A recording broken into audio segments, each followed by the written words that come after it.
बिस्मिल्लाहिर्रहमानिर्रहीम, अस्सलाम वालेकुम। जंग का बिगल बज गया है। लॉन्ग मार्च की तैयारियां शुरू हो गई हैं। विफाकी हुकूमत की तरफ से आंसू गैस के शेल्स, इजाफी नफरी, बल्कि ड्रोन्स का इस्तेमाल, आंसू गैस के शेल फेंकने के लिए अब ड्रोन्स का इस्तेमाल किया जाएगा। यह सब कुछ किया जा रहा है बड़े पैमाने पर। कंटेनर्स, खारदार तारें, रास्तों को बंद करना, इसका आगाज इस्लामाबाद में कर दिया गया है। खौफ का ये आलम है मौजूदा विफाकी हुकूमत का कि 27 किलोमीटर पर यह मुहित है। हर सूरत में, हर तरह से ये अपना बचाव करना चाहते हैं, क्योंकि हुकूमत में रहेंगे तो करप्शन के केसेस, दीगर केसेस, फिर नैब के केसेस अभी रहते हैं, मरीम नवाज साहबा के केसेस का भी फैसला होना है, तो फिर आगे भी ज़ाहिर मामला जाने हैं। तो हुकूमत में होंगे तो तभी, आप जानते हैं नैब के चेयरमैन भी खुद लगाए हैं इस हुकूमत ने, तो तभी ये मामलात को निकाल सकेंगे मुश्किल से अपने लिए। लेकिन लॉन्ग मार्च को रोकना इनके लिए हर सूरत ज़रूरी है। अब उसमें मसला ये आ गया है कि सबसे बड़ी रुकावट पंजाब हुकूमत आ गई है। और पंजाब हुकूमत में भी ये कि एक पुलिस अफसर, ये पुलिस अफसर वो है कि जिसकी वजह से अब पंजाब और विफाकी हुकूमत आपस में आमने सामने आ चुके हैं, टकरा चुके हैं और एक घुमसान का रंग पड़ चुका है। वो कहते हैं कि जी हर सूरत इस पुलिस अफसर को हमने सबक सिखाना है। विफाकी हुकूमत ये कहती है, इसकी जुर्रत कैसे हुई, हमारे खिलाफ जनाब केस कर रहा है। फिर यह कि जाहिर है कि इन पुलिस अफसरान के होते हुए वो जो इजाफी नफरी बुलाना चाह रही है विफाकी हुकूमत, 30,000 की नफरी, वो इनको किस तरह से मिलेगी।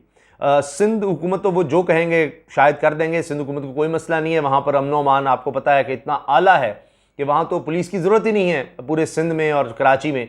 तो सारी की सारी पुलिस आप भेज सकते हैं इस्लामाबाद। सिंध को तो हुकूमत को, पाकिस्तान पीपल्स पार्टी को कोई वहाँ मसला ही नहीं है। कराची में कौन सा कोई लुटता है या डाके पड़ते हैं या अंदरूनी सिंध या दीगर इलाकों में, उनको कोई मसला नहीं है। जितनी कहेंगे वो सारी की सारी पुलिस भी भिजवा देंगे। बलूचिस्तान में भी कुछ ऐसी सूरत हाल आपको नजर आएगी, वहाँ से भी शायद आ जाए। लेकिन मसला है खैबर पख्तूनख्वा और पंजाब, जहाँ पर तहरीक इंसाफ की हुकूमत है, वहाँ से अभी तक सूबों ने जवाब नहीं दिया। इसीलिए रेंजर्स के एहलकार और एफसी के एहलकार, एफसी के 3,000 एहलकार पहले बुला लिए गए हैं और 6,000 कहा जा रहा है रेंजर्स के एहलकार हैं। मैं डिटेल भी आपसे शेयर कर दूंगा। इसमें जनाब कुल 30,000 रेंजर्स एफसी के 30,000 एहलकार मांगे गए हैं। इनमें पुलिस के भी हैं और 3,000 एफसी के इस्लामाबाद पहुंच चुके हैं। जबकि इनमें जनाब पंजाब से 20,000 पुलिस के लोग मांगे गए हैं, खैबर पख्तूनख्वा से 4,000, जबकि 6,000 नफरी रेंजर्स मांगी गई है। और अब सैकड़ों कंटेनर लगाए जा रहे हैं, मंगवा लिए गए हैं दाखिली रास्तों पर इस्लामाबाद के। और इसके अलावा खंदकें बाकायदा खोदी जा रही हैं, खंदकें खोदी जाएंगी। पंजाब और खैबर पख्तूनख्वा ने अभी तक नफरी भेजने का फैसला नहीं किया। मुजाहिरीन पर आंसू गैस के शेल ड्रोन के जरिए फेंकने के लिए खुसूसी इंतजाम किए गए जी, खुसूसी तौर पर। तो इस वक्त जो मौजूदा हुकूमत है, इसकी सारी तवज्जो इन्हीं मामलात पर है। आपने देखा कि पेट्रोल की कीमत 1.5 रुपये बढ़ा दी गई है और मैंने इस पर ट्वीट भी किया है कि खबरदार अगर किसी ने तनकीद की, क्योंकि मरीम साहबा ने कहा था मियाँ जदों आवेगा लग पता जावेगा।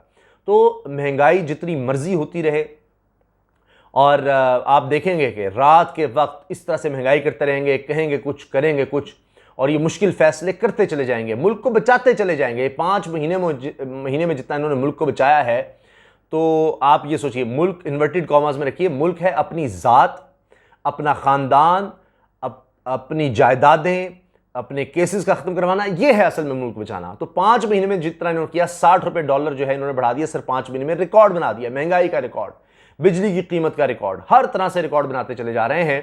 तो ये अब आप सोचिए कि ज़ाहिर कारकर्दगी इनकी जो है वो ऐसी ही है कि इनको खौफ तो आएगा। खारदार तारें चाहिए होंगी इनको पुलिस चाहिए होगी अपनी प्रोटेक्शन के लिए, इनको पैसा चाहिए, इनको हर चीज़ चाहिए अपने, यानी बाहर जाकर भी ये यही काम कर रहे हैं कि जनाब हमें सपोर्ट किया जाए, हमें सपोर्ट किया जाए। अब इनको बचना है तो इसी तरह से बचना है, बाहर से और अंदर से, पैसे की ताकत से और पुलिस की नफरी से और कानून नाफिज करने वाले इदारों को बुलवाकर।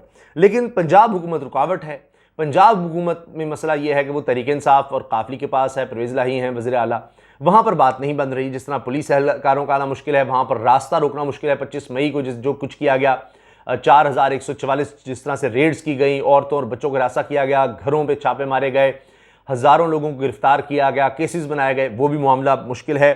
क्योंकि गुलाम महमूद डोगर CCPO लाहौर हैं, इनको किया क्या गया, विफाकी हुकूमत ने इनको कहा कि जी ये तो फ़ौरन रिपोर्ट करें, फौरी तौर पर जनाब विफाकी हुकूमत को रिपोर्ट करें।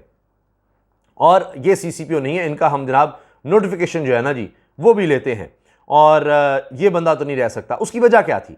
उसकी वजह ये थी कि इन्होंने गुलाम महमूद डोगर ने ये इल्ज़ाम यानी वफाकी हुकूमत की तरफ से है कि जी मरीम औरंगजेब और मियाँ जावेद लतीफ़ वफाकी काबीना के अरकान, उन पर मुकदमा दर्ज कर लिया, उन पर FIR दहशतगर्दी की दे दी क्योंकि उन्होंने मजहबी मुनाफरत फैलाई, उन्होंने इमरान खान साहब की जान को ख़तरे में डाला, उन्होंने कुफ्र के इल्ज़ामात लगाए, उन्होंने बाकायदा PTV का इस्तेमाल किया और वहाँ पर कहा कि जी एक शख्स मुसलमान ही नहीं उसको वोट डालोगे। यानी पाकिस्तान की तारीख़ में कभी नहीं हुआ इस कदर यानी अजीब और इतने बुरे तरीके से मजहबी कार्ड का इस्तेमाल कभी नहीं हुआ कि फतवा जारी किया गया हो कि जनाब इन्होंने मजाक बना लिया है, तो अब उस पर मुकदमा क्यों दर्ज कर दिया? इस वजह से जनाब गुलाम महमूद डोगर के हवाले से अब विफाक और पंजाब हुकूमत एक दूसरे के सामने है। विफाकी इस्टेब्लिशमेंट डिवीजन रिपोर्ट करने का हुक्म दिया गया, लेकिन क्या हुआ, अब विफाकी हुकूमत ने तो सारा कुछ किया। अगली 25 मई के इसने केसेस भी ख़त्म किए, हमारे खिलाफ भी बना दिए, सारा इल्ज़ाम इन पर आ रहा है। लेकिन मेन मैंने आपको बताया मरीम औरंगजेब और मियाँ जावेद लतीफ़ का। इसी पे मैं आपको बताऊंगा कि मरीम नवाज साहिबा जो आग बगोला हो रही थी और कह रही थी ये जो कुफ्र बकता है इमरान खान और जो कुछ इसने कहा है, इमरान खान साहब के हवाले से वो जो क्लिप्स निकाले गए थे जो मियाँ जावेद लतीफ़ ने चलाए, मरीम साहिबा को एक एक क्लिप याद था, उसका हवाला उन्होंने दिया और फिर कहा नहीं नहीं ये स्लिप ऑफ टंग में नहीं छुप सकता, ये कब तक चलेगा। तो उन्होंने, ये जाहिर है कि एक तरफ जुर्म है कि सारा कुछ उन्होंने बनवाया, सारी वीडियो क्लिप्स उनकी मर्जी से, सारा सेटअप था। मरीम औरंगजेब साहिबा को कहा गया PTV पर बराह रास्त नशर करना था, कोई डिलेइंग मैकेनिज्म नहीं था, सबको पता था कि मजहबी मुनाफरत, मजहबी तशद्दुद, इन चीज़ों को उभारना है। इन गैर मुस्लिम वाला जो है ये जो ठेका लिया हुआ है इन्होंने, अब ये इस हद तक जाना है और ये मजहबी मुनाफरत और ये सारा कुछ करना है, तो ये सब पता था। और मरीम साहिबा की इजाज़त या जो उनका मीडिया विंग है उससे बनाकर वो क्लिप सारे किए गए थे, क्योंकि उन्होंने वाज़ेह तौर पर ये बताया कि जी इमरान खान जो है कुफ्र बकता है, ये करता है, वो करता है।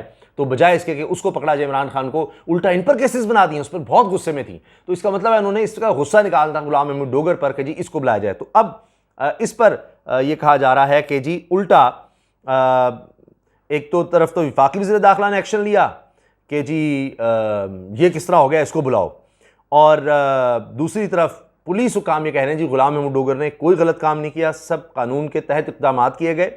आप देख लीजिए कि क्या कभी पाकिस्तान की तारीख में ऐसा हुआ है या कानून इसकी इजाज़त देता है कि कोई भी शख्स बैठे प्रेस कॉन्फ्रेंस करे और कहे कि जी वो फलां शख्स तो मुसलमान ही नहीं है, जो अल्लाह ताला की वहदानियत और नबी करीम सल्लल्लाहु अलैहि वसल्लम के खातमुन नबिय्यीन होने पर ईमान रखता हो, उसके बारे में ये कहना क्या जायज़ है? आप किसी से भी पूछ लीजिए।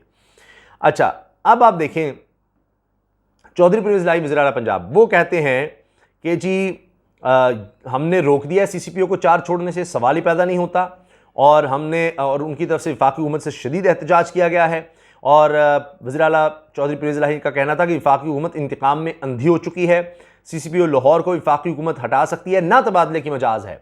यानी 18वीं तरमीम में अब ये सूबों के पास इख्तियार है, और जब यही काम पीपल्स पार्टी के खिलाफ होता था तो वो कहते थे सवाल ही पैदा नहीं होता, ये सिंध पर हमला हो गया है, ये हो गया है, वो हो गया है, हमारी मर्जी के बगैर कोई आ सकता है, ना जा सकता है पुलिस अफसर। लेकिन अब ये क्या काम किया जा रहा है, CCPO लाहौर को हटाने या लगाने का इख्तियार मेरा है, ये वज़ीर आला पंजाब ने कहा। वफाकी हुकूमत के हर गैर कानूनी इक़दाम पर भरपूर एहतजाज करते हैं। ये मामला शायद अदालत में जाए, वहाँ भी मुझे ये लगता है कि पंजाब हुकूमत चूँकि प्रेसिडेंट्स ये हैं, 18वीं तरमीम उनके अंडर है, ऐसे तो नहीं हो सकता। अच्छा, और दूसरी तरफ सूबाई वज़ीर दाखिला कर्नल रिटायर्ड हाशिम डोगर ने ट्विटर पर कहा है कि जी पंजाब हुकूमत के अगले हुक्म तक गुलाम महमूद डोगर फ़राइज़ अंजाम देते रहेंगे, CCPO लाहौर गुलाम महमूद डोगर इस्टेब्लिशमेंट में रिपोर्ट नहीं करेंगे। ये जनाब इस वक्त लड़ाई हो चुकी है, और अब जब ऐसे पुलिस अफसर होंगे, यानी जो विफाक चाहता है अपने लगाए जाएँ, यानी नून लीग के, पीपल्स पार्टी के या PDM के अपने लोग लगाए जाएँ, वो ये चाहते हैं कि लॉन्ग मार्च से पहले ऐसे लोग लगाए जाएँ जो हमारे कहने पर कुछ पकड़ धकड़ करें, वो लॉन्ग मार्च ना होने दें। ये भी एक मसला है, और इससे लग रहा है कि लॉन्ग मार्च की तो तैयारी नज़र आ रही है। और दूसरा कि हमारे खिलाफ किस तरह से केसेस बना दिए, हम उनको निशान इबरत बनाएं, लेकिन बात उनके हाथ में नहीं आ रही। मरीम साहबा इसीलिए इतनी ज़्यादा गुस्से में नज़र आ रही हैं कि वो कहती तो हैं प्रेस कॉन्फ्रेंस बात करते हैं कि इमरान खान नॉन इशू है, लेकिन सारी की सारी बात वो इमरान खान के हवाले से करती हैं, वही कुफ्र के फतवे, वही सारी बातें, वही सब कुछ वो दोहरा रही होती हैं। और जल्द अज जल्द वो चाहती हैं उनको पासपोर्ट मिले, वो मुल्क से जाएँ, उनकी सज़ा ख़त्म हो, कोई नवाज शरीफ की वापसी का हो बहुत जल्द, अब क्योंकि टाइम कम है, तो इसलिए सब भागा जा रहा है। तो जनाब जंग का बिगल मैंने अर्ज़ किया था बच चुका है। वफाकी हुकूमत, पंजाब हुकूमत तहरीक इंसाफ और PDM आमने सामने हैं, बाकायदा पुलिस अफसरान के हवाले से लड़ाई छिड़ चुकी है, और ये मजहबी कार्ड का इस्तेमाल, ये सारा कुछ जो हो रहा है, मैंने आपके सामने रख दिया है। इस हवाले से जो भी मज़ीद अपडेट्स होंगी इंशाअल्लाह आपसे हम शेयर करते रहेंगे। अल्लाह हाफ़िज़।